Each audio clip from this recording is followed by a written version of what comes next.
Hi, my name is Valerie Lewis, and I'm having a seat at the table with Wiley Brazier. Come have a seat at the table. You've got a seat at the table. Let's have a seat at the table with Wiley Brazier. Welcome everyone to A Seat at the Table. My name is Wiley Brazier V, and I am your host. Today we have another phenomenal guest. Her name is Valerie Lewis. Hello, Valerie. How are you? Hey, Wiley. I'm doing pretty good. Thank you for having me at the table. It is definitely my pleasure and an honor to have someone like yourself here at the table with us today. For those of you who don't know about Valerie, I'm going to tell you a little bit about her. First off, she's a wife to a soul singer and a mother of 3 children. She has one that's 11, 8, and 4. Those are Carsyn, Xander, and Bella, respectively. She is an educator of 18 years in the field, with her journey beginning at the elementary level and currently stemming into the secondary level. She has served in private and public settings and across the states of Florida, Maryland, and for the last 12 years, she's been in Georgia and works particularly with students with learning disabilities. She is dedicated to the transformation of learning through engagement for all students. She holds a bachelor's in elementary education from Oakwood University in Huntsville, Alabama, a master's in special education from Howard University in Washington, D.C., and recently her education specialist in leadership from Liberty University in Lynchburg, Virginia. She is currently transitioning into the role of an assistant principal, where she can further support and advocate for the need of students with disabilities. Her philosophy is that one size fits one, and learning has to be activated in authentic and meaningful ways with the assistance of the village. Her mission is to show that learning is lifelong and ultimately transforms. Again, Valerie, welcome to the show, and thank you again for having a seat at the table with the audience and I today. Thank you. You've been doing some great work with special education there. That is like really phenomenal, and I just had the opportunity to read through and see that you are transitioning into the role of an assistant principal.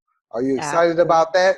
I am excited about it, and to tell you the truth, I always thought that my place would be right there in the classroom. I love being right there with my sleeves rolled up doing the work, but I understand the larger impact and influence that I can have at that administrative level. And so I'm excited to see how I can further support teachers and get them also to do the great work that, I know needs to be done. Well, I'll tell you one thing, we definitely need more great instructional people as administrators in schools. Absolutely. You're right. So I know that also you're a member of the Digital Equity PLN for ISTE, and then also you do some great things with something called Pass the Scope EDU, right? Correct.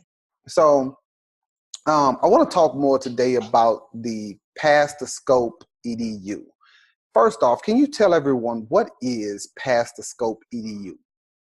Well, Pass the Scope EDU is a community of educators that would love to amplify the voice of others. We know in this industry, as well as any other industry, you're going to have those go-to people that kind of become the voice and the representatives of everybody else. And oftentimes, those are the only voices that you get to hear. But we know the true work happens on the ground level, and there's so many other people that don't have a platform. Not that they don't have a voice. They don't have a platform so that that voice and that work can be amplified. And so as a community, we decided to come together to be able to amplify just what's happening in classrooms, in districts, in schools, in buildings everywhere. And so we decided to do that through Periscope as a platform to live stream. So we're really breaking down those barriers and those walls and taking you right there to the forefront of what's happening. Now, for everyone who does not know what Periscope is, can you tell them exactly what Periscope is? Absolutely. So Periscope is a live stream device, which you can access from your home or you can watch on replay from the computer. And so what Periscope allows you to do is just as you're as you've done video conferences before, it's an on-screen device which allows you to stream out live in real time to viewers all across not just the country, but across the world and the globe. And so we're thankful for platforms like Periscope that allows us to reach people that we never thought possible. I really like that idea, and for those of my listeners and watchers that are more interested in Periscope, they can download the app for Android and iPhone, correct? Correct. That's correct. It's available on both platforms. And it is a totally free app. This is a free app, right? It is a free app. We love free. If you know anything about educators, you're going to know we are all about the freebies as much as we can get. And you can also access it from your web browser if you want to watch it almost like a streaming television network, kind of like your Netflix and your Hulu. So you can go right there to periscope.tv and be able to just watch channels and see who's live, who are the featured broadcasts, and tune in that way as well. That is cool. Free 99 sounds good to me. That's right. So then how long has Past the Scope been around? Past the Scope has been around for just a little over 2 years. April of 2016 is when we launched. And so here we are just a little over 2 years later and going stronger than ever. So I know you mentioned a little bit about what it is, but like, how did this come to be? Like, what was the main inspiration for it? Well, there are a group of us that came out of the EduMatch community, which is run by Sarah Thomas. And, 5 of us, we were just having this conversation about a lot of times, as teachers, people don't give us enough credit as humans, point blank, period. They feel as though everything that we do is truly centered around education. And that's true to a certain degree because we are public figures, whether we want to be or not. But then we thought, how cool would it be if people could take a look at the other interests that we have as educators? I'm married to a soul singer, so music is heavy in our household. We had other educators that talked about being into culinary, photography, beatboxing. And we thought about how cool would it be if people could just see us in a different light as educators. And so we thought, how might we be able to get this out there? And so that's how, researching a few platforms, we decided that Periscope would be the best one. So through that challenge, we decided, okay, we need to get on Periscope and we're going to show the world we're not these stiff, boring, ugly sweater wearing people that don't have a life. And, and that we're actually cool. We're down to earth. We're hilarious. We're humorous. We've got a great sense of personality. We're intelligent. And so we wanted people to see that other side of us as well. That's great. That's great. I really like that. I really like that. So then if we're discussing a variety of different things, sounds like it. And what are some of the topics that have been discussed in like past the Scope EDUs? What are some of the things that you all have, broadcast about or talked about? So each month we pick a hashtag, and we're very intentional about the hashtag for the theme of that month. We try to play on words, so to speak, and that includes spelling. And what we do is throw that out to the community, and everyone brings their own interpretation to the table. And that's what makes it unique, because you're not hearing 30 educators saying the same thing over and over and over again, back to back. We all have our own spin on it.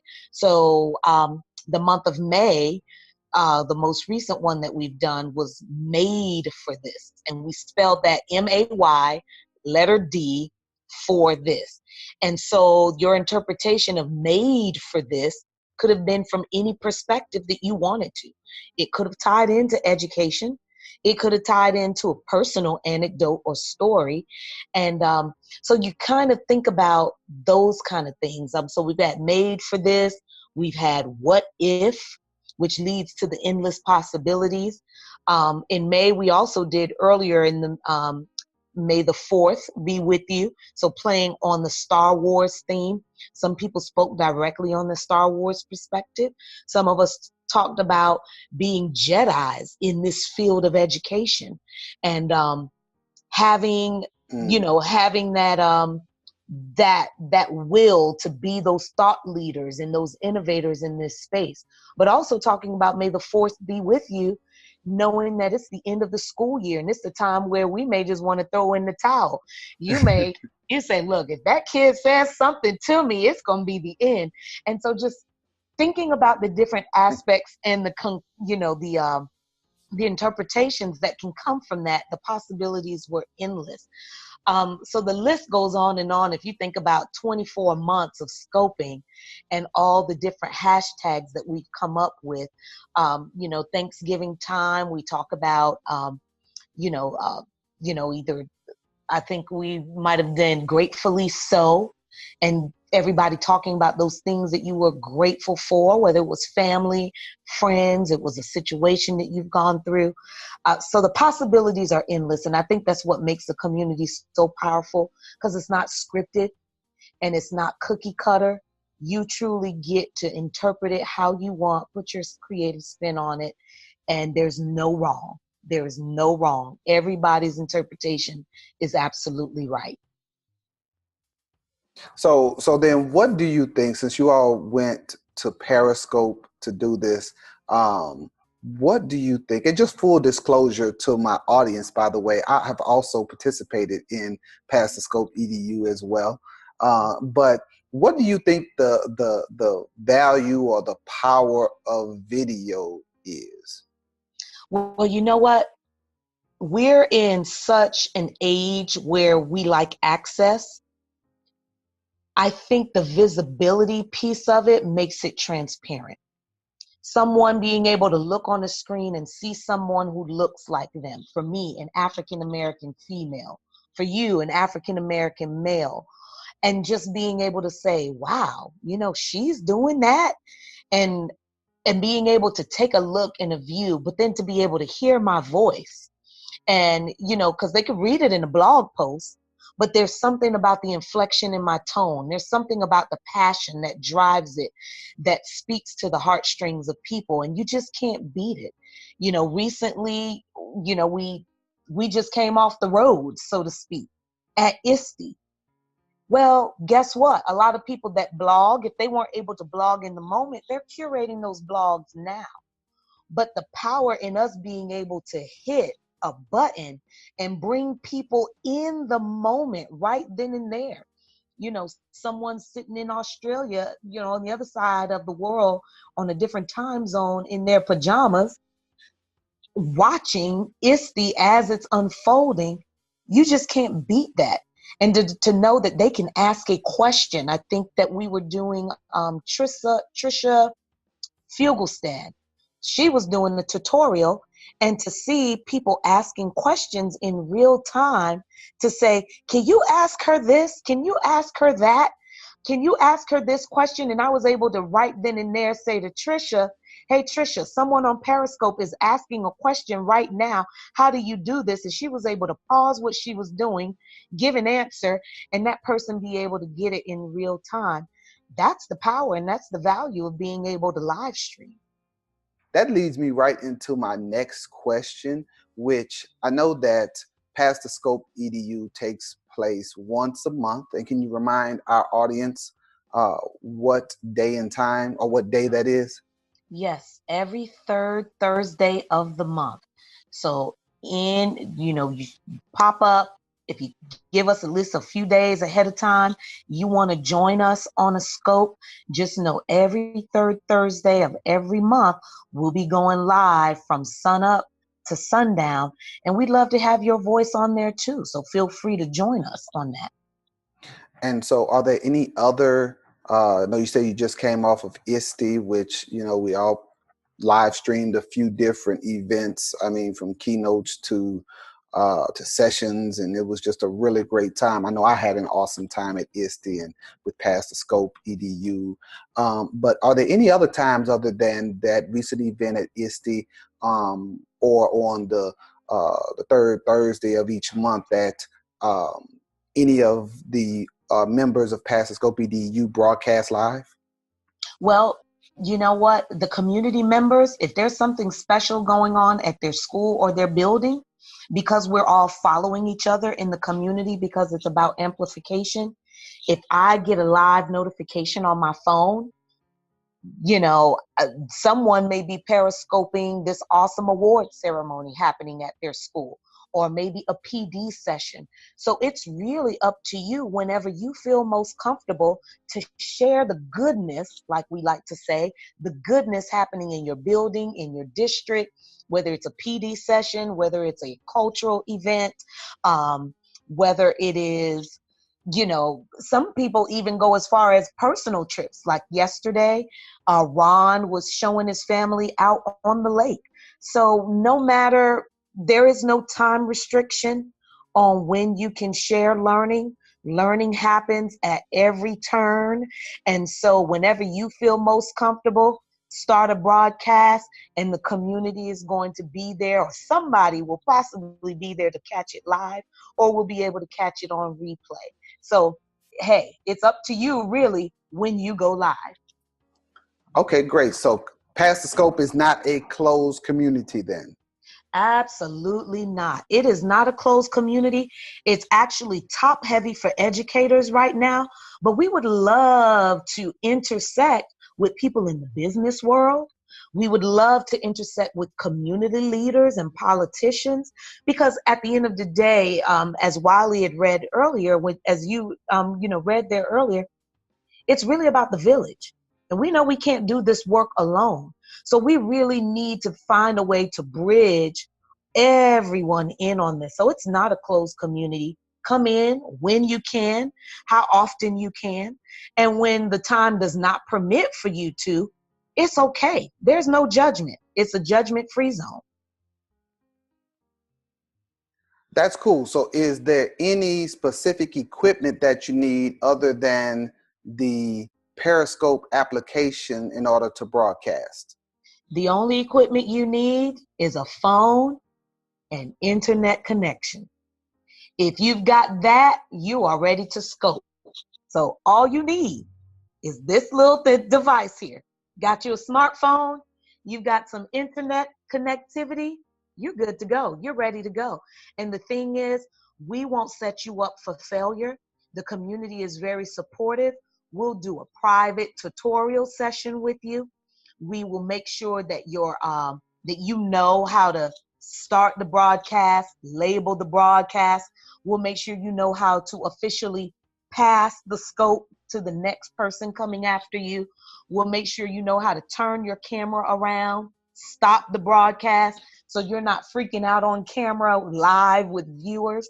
So you'll definitely have that support. We'll make sure your image quality is clear, your sound quality is clear before you decide to actually go live. So we'll do that in a private session amongst ourselves, so that, the world doesn't have to see you practicing. So we'll make sure that you're equipped and ready to go, because that's what we're all about. It's all about support. We won't put you in a position to look bad or be embarrassed.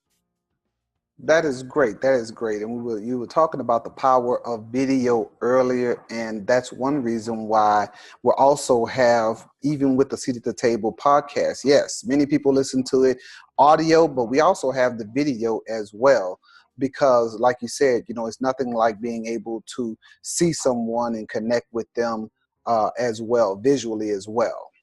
That's right. That's right. So then where can they find more information about Pass the Scope EDU? Well, you can definitely go to our website, Pass the Scope Edu, and that's two E's next to each other. So scope and edu.com. So if you go to our website, you'll be able to kind of go back and see some of the things that we covered with ISTE, some of those community members that were scoping, some of the sponsors that made that happen. You'll be able to find the sign-up sheet that you can get onto if you want to scope with us on the upcoming monthly scope. So we'll be able to do our next broadcast in July. So if you want to do that, just look for that on our website as well. And everything that you need to know about our community is there, how we got started, our backstory.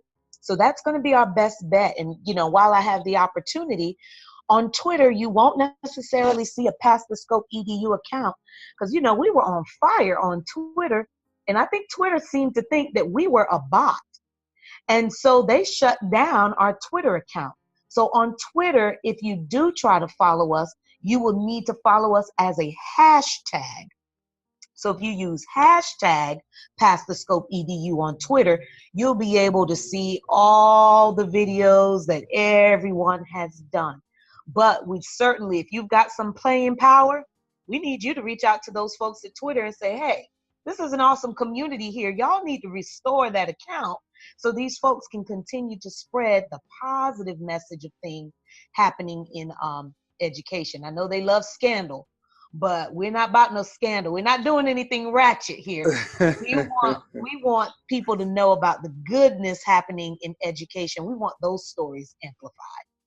I know that's right, you know, because when you talk about education, I'm a firm believer in us being our own best PR, you know, our own best public relations, because, you know, if something great is happening in the schools, if something terrible is happening in schools, oh, they will run and tell that very quickly. But when something phenomenal is happening, you know, that story doesn't get told nearly as much. And so that's why I'm glad for things like Pass the Scope EDU. Definitely. Absolutely. All right, so Valerie, we have talked about Pass the Scope EDU, and anytime we're at the table, we always like to, you know, tell stories and get to know people, you know, kind of like at dinner, right? And so we've kind of talked shop already with your professional. So now I want the audience to get to know you as well as a person. You cool with that? That's all right. All right, cool. So I'm going to ask you a few questions, personal questions. All right. Okay. So the first one is, if you could wake up tomorrow having gained one quality or ability, what would it be?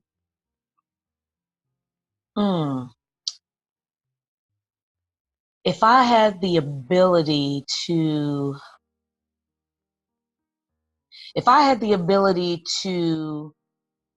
empower people, and empower people in a sense to know that their voice is valued and be able to do that seamlessly. I think that's one of the biggest challenges I find is coming across people and getting them to believe in their own value and their own worth. And if I had that ability to just convince them easily that you are worth all of this and that you need to function in your confidence, that is a superpower that I certainly would love to have.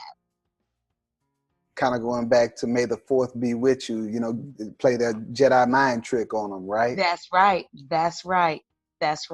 All right, cool. So then if there was a crystal ball then that could tell you the truth about yourself, your life, the future, or anything else, what is it that you would want to know? Ooh. I think for me, I would want to know, is there $1 million in my future?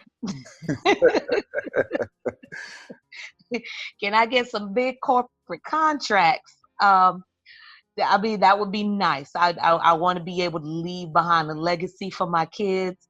And I would want to know that I would be able to live to see my kids grow and to see them become successful. So I want to make it to that day. We live in a brutal world. We live in a cutthroat world. Yes. And it's, now more so than ever, you almost feel like your time is limited on this earth. And I would just want to know, would I be able to live long enough to see my legacy continued in my kids and them be successful? Cool. So then going right along with that, I know that's one of your goals then. So then what are some of your other goals for the future? You know what? In college, I always said I want to be able to open up my own school.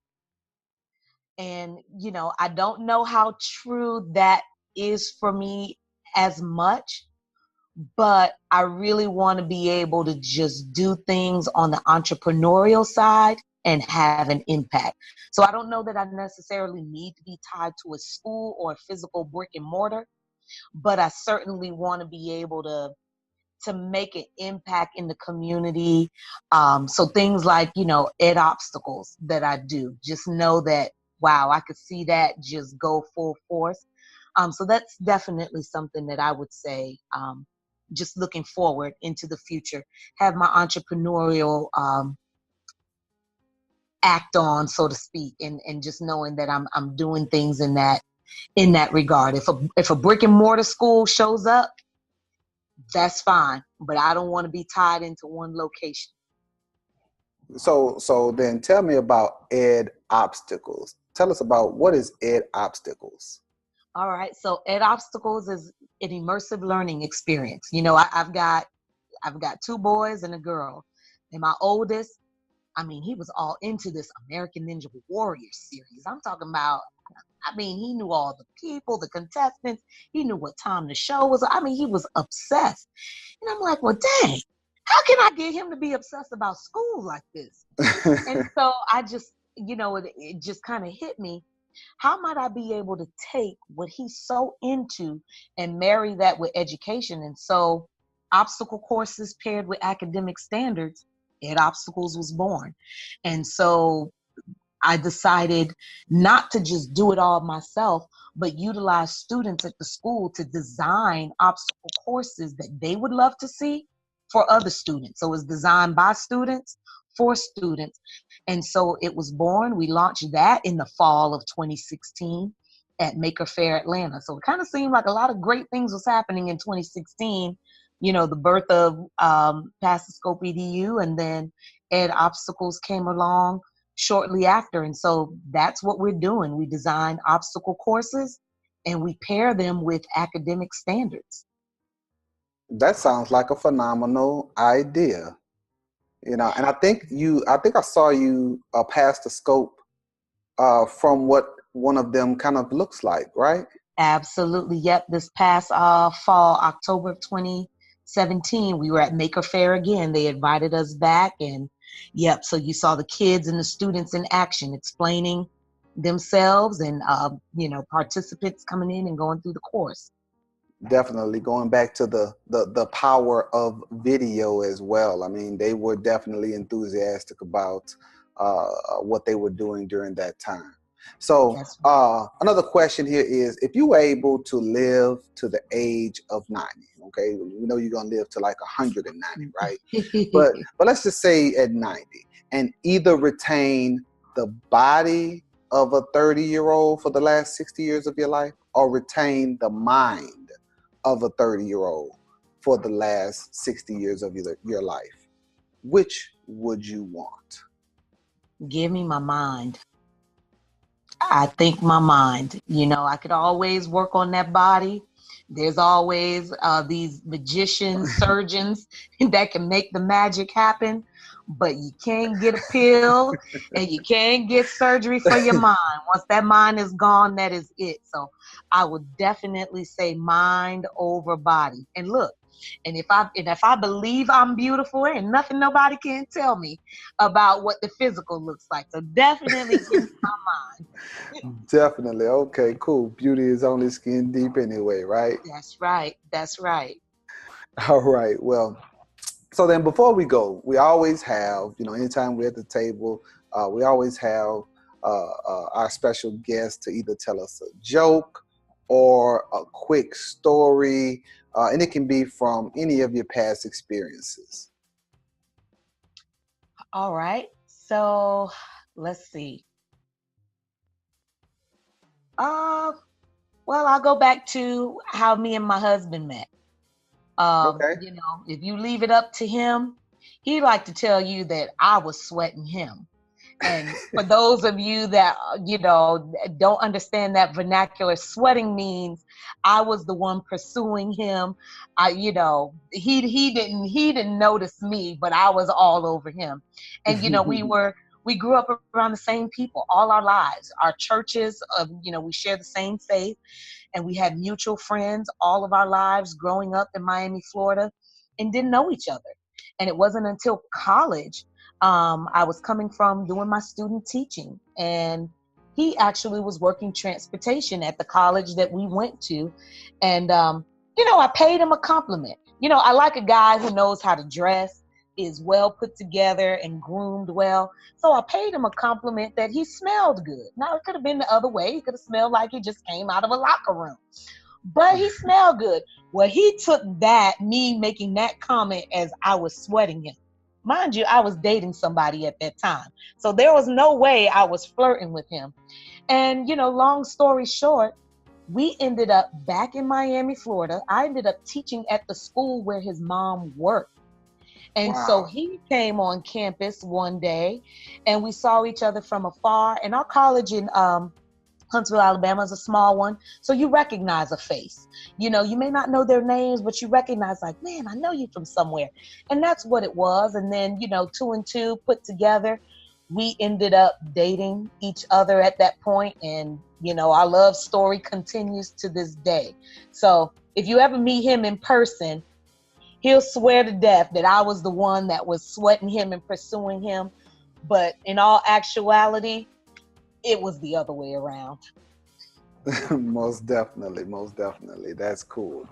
So before we get some more like contact information and websites and things of that nature about Past the Scope and everything, do you have any last thoughts or any words for our audience? You know what? Just be the best you that you can be. Dean Gainey published a book recently, The Why in You. Figure out what your why is. Don't compare yourself to anybody else. Don't try to walk anybody else's lane. Just be confident in what it is that you have, the story that you have, and let that grow. It's not going to be an overnight sensation. It may be a slow process, and that's okay. Trust the process. Don't rush the process. And just be true to who you are. Be confident in your ability. You don't necessarily need to look for validation from anyone, but your crew and your tribe will show up, and they will validate what it is that you're doing. So just be confident in your ability.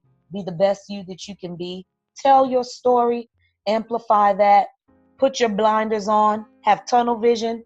Focus. And make some changes out here in the world.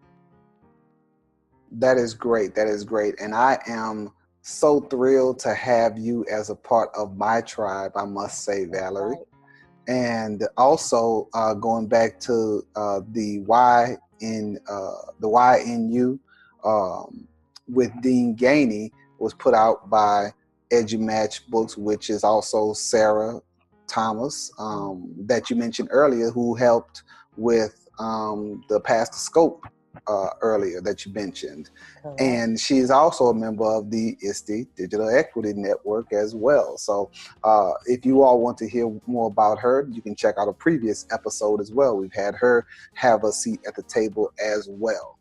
So Valerie, tell us, where can people get more information about Past the Scope one more time? How can they also give us some information about Ed Obstacles, if there's a website or something about that? And then how can they connect with you online?